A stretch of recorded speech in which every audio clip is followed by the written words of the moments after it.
Imagine somebody sitting in a dark room. They're comfortable and unaware of their surroundings until somebody flips on the light and suddenly they see cockroaches crawling all over the floor. Now, instead of dealing with the infestation, they scream at the person who turned on the light, demanding they turn it back off, as if that will make the cockroaches disappear.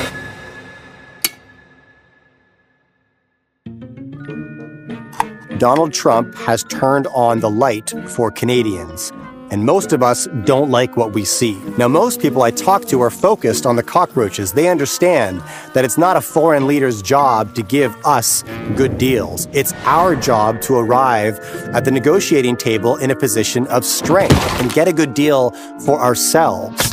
But not everybody feels that way. And look, I understand. It's easier to point the finger at the man who turned on the light, demand he shut us back into our blissful ignorance and let us sleepwalk for another 10 years. But you show me a Canadian who thinks Donald Trump is the enemy, and I'll show you a Canadian who's had their head in the sand for the last decade.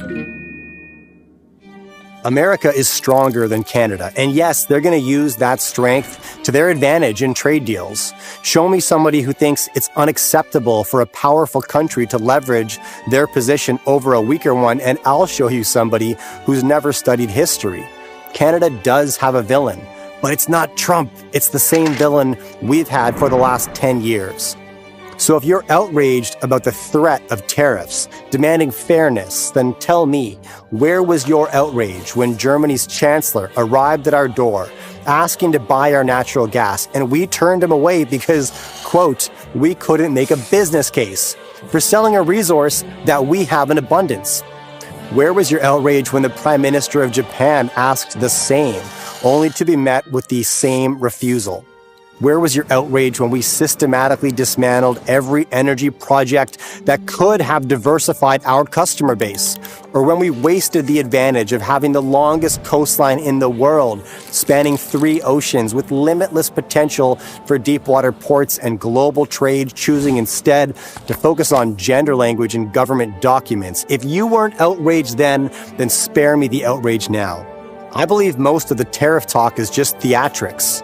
I think much of it is hypocrisy, and I don't see any historic evidence of tariffs achieving their goals over the long term. But I do believe that the American president is doing his job. He's going to bat for Americans. And it might be hard for Canadians at this moment in history to understand that some elected leaders go to bat for their electorate. So again, I understand the confusion.